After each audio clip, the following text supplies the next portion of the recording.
Bueno, creo que hay pocas cosas que preguntarte después de lo que nos has contado, las novedades que nos has contado. Y sobre todo ese espíritu que yo diría doble que todo el mundo vemos en ti. Por un lado, la fe en la digitalización, que es imprescindible para arrostrar empresas difíciles. Y segundo, tu europeísmo. Lo tienes bien digerido de tus años en Europa, pero que nos parece que no solo para España, sino en general para todos los países europeos es esencial incrementar esta fe en algo que nos va a dar la masa crítica necesaria para seguir siendo relevantes y ojalá líderes en 2050. ¿Cómo dirías tú que deberíamos encaminar el europeísmo en este momento? Los fondos europeos, Next Generation, ¿cómo los deberíamos encaminar? Bueno, dos reflexiones con respecto a este tema. En primer lugar, yo creo que para el despliegue del plan de recuperación tenemos que agilizar mucho la gestión administrativa. Es un reto formidable para las administraciones públicas. Todos conocemos las restricciones, las limitaciones de la ley de contratos del Estado, la ley de subvenciones, los límites a la colaboración público-privada, que ahora tiene que subir a otro nivel, ¿no? Y modernizarse también. Desde luego, desde el Gobierno de España estamos tratando de impulsar este proceso de modernización y de simplificación. El ministro de Política Territorial y Administraciones Públicas, la ministra de Hacienda, yo misma estamos trabajando muy intensamente para tratar de aprovechar esta oportunidad también para poner a la altura del siglo XXI nuestras administraciones públicas. Es un reto que no se consigue de la noche a la mañana, pero estamos, yo creo, bien orientados en esa dirección. Y en segundo lugar, yo creo que tenemos que desplegar las inversiones y las reformas, pero sin perder de vista esos cuatro ejes fundamentales que nos hemos marcado como prioritarios. El eje verde, el eje digital, la cohesión social y territorial para que el impulso llegue a todo el territorio español y, en cuarto lugar, la igualdad de género. Yo creo que la participación de la mujer en el ámbito económico, social y político ha sido uno de los motores de modernización y de transformación de nuestro país desde la llegada de la democracia y creo que podemos seguir siendo uno de esos motores de progreso de nuestro país en el futuro. Y por eso esos cuatro ejes no tenemos que perderlos de vista para que de verdad los cambios tengan un impacto estructural y que cohesionen, que nos refuercen como país y como sociedad. Y por decir una palabra del tema europeo, creo que los retos a los que nos enfrentamos, tanto el cambio climático, la digitalización, son retos que trascienden claramente de lo que se puede abordar en el ámbito nacional. Son como mínimo europeos, si no globales, ¿no? Y por eso creo que es tan importante que la respuesta europea a esta crisis haya sido tan distinta a la anterior y tenga claras las instituciones europeas tengan tan claro que tenemos que abordar una agenda ambiciosa de futuro en el ámbito digital y vemos cada semana a la Comisión Europea saliendo con iniciativas y con propuestas, y en el ámbito verde. Ayer mismo se ha presentado un paquete de finanzas sostenibles, es decir, que el ritmo al que están trabajando las instituciones europeas y la orientación es muy clara y yo creo que justamente esta idea de remar todos en la misma dirección es la que nos puede llevar a un impacto de verdad significativo sobre la realidad de las personas. Muchas gracias. Dices la incorporación de la mujer. Creo que ya nadie pone en duda la importancia de tener una participación paritaria, mujeres y hombres, en todas estas tareas. Sin embargo, en los estudios STEM hemos realizado unos estudios que nos vienen a decir que la escasez del talento femenino llama la atención. Si en una universidad media española y en el conjunto las mujeres son incluso más del 50%, en estudios STEM no llegan al 20%. ¿Cómo te parece que se podría arreglar esta falla para llegar a esa participación paritaria?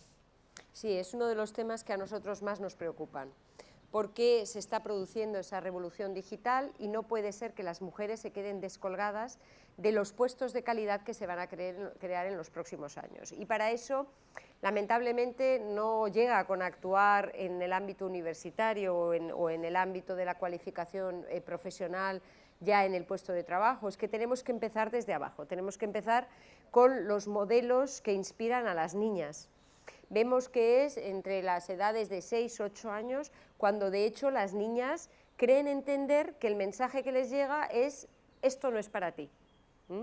Esto de la digitalización es una cosa para hombres, voy a hacer un chiste con esta comunidad que nos acompaña hoy, ¿no? Para hombres que se pasan 24 horas al día enganchados a una pantalla de ordenador, que a lo mejor están comiendo hamburguesas porque no les preocupa nada más y están obsesionados, ¿no? Y esa imagen, claro, no responde a los objetivos que la mayoría de las niñas consideran como deseables. Y esto hemos visto que es muy importante que vean modelos de mujer con éxito, que además explican por qué su trabajo en el ámbito digital tiene sentido, porque justamente desde ahí están pudiendo cambiar la realidad, cambiar la vida de la gente. Y yo creo que ese mensaje tan potente tiene que llegar a las niñas en esas edades para que entiendan que justamente este tipo de trabajos son para ellas. Y actuando desde ahí y a lo largo de todo el proceso educativo, podemos conseguir que las mujeres tengan una participación más importante en los estudios STEM, que son claves, por supuesto, para acceder, como decía, a esos trabajos de calidad del futuro y justamente a los puestos de liderazgo en el futuro, donde se van a tomar las decisiones en el futuro. Estamos muy comprometidos en esa dirección, pero yo creo que es un trabajo que nos interpela a todos, a las mujeres y a los hombres y a todos los sectores productivos, para que consigamos, como decía, que el 100% del talento de nuestra sociedad contribuya a esa recuperación económica sólida, sostenible y más justa. Gracias. Yo creo que esa será la manera de cerrar esa brecha digital donde el talento femenino tiene mucha menos participación de la que le corresponde. Has hablado también de otra brecha, que es la brecha territorial.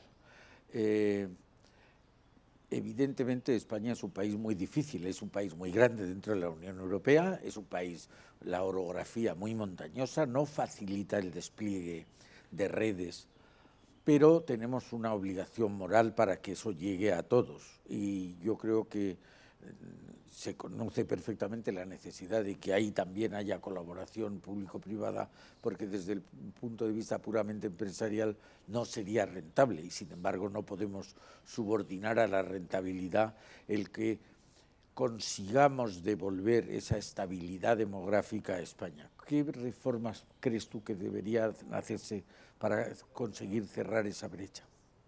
Sí, a mí me gusta decir que nuestro país es complejo.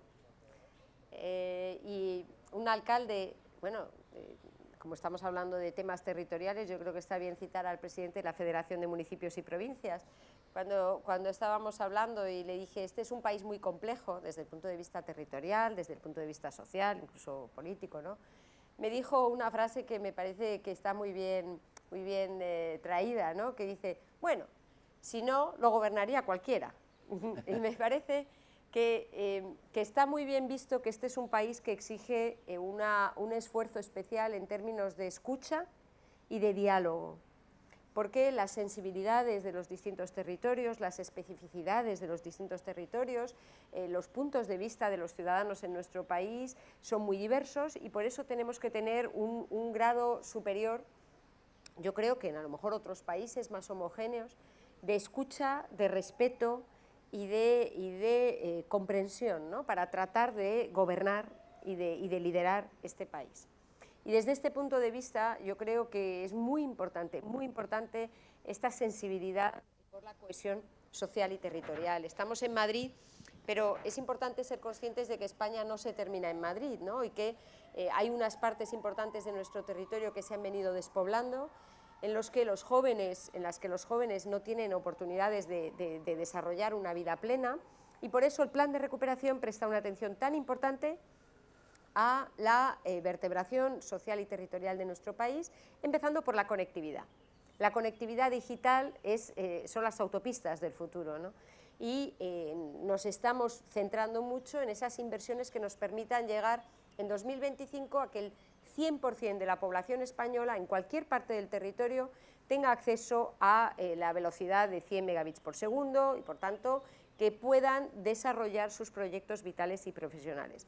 Por eso es también importante el acuerdo al que me he referido para desplegar el 5G en parte de la red ferroviaria de nuestro país, intentando llegar a aquellos polígonos industriales, aquellos polos de desarrollo en los que el 5G pueda suponer un cambio más a corto plazo, ¿no? Estamos todo el rato pensando en cómo llegar al conjunto del territorio español, porque francamente el crecimiento económico no es sostenible si solamente se produce esa modernización en uno o dos sectores económicos o uno o dos polos económicos, los más dinámicos de nuestro país. Tenemos que conseguir que esta recuperación llegue al 100% del territorio nacional, al 100% de la población española, para que sea, como decía hace un momento, sostenible y justo. Muchas gracias. Y me permites una última pregunta.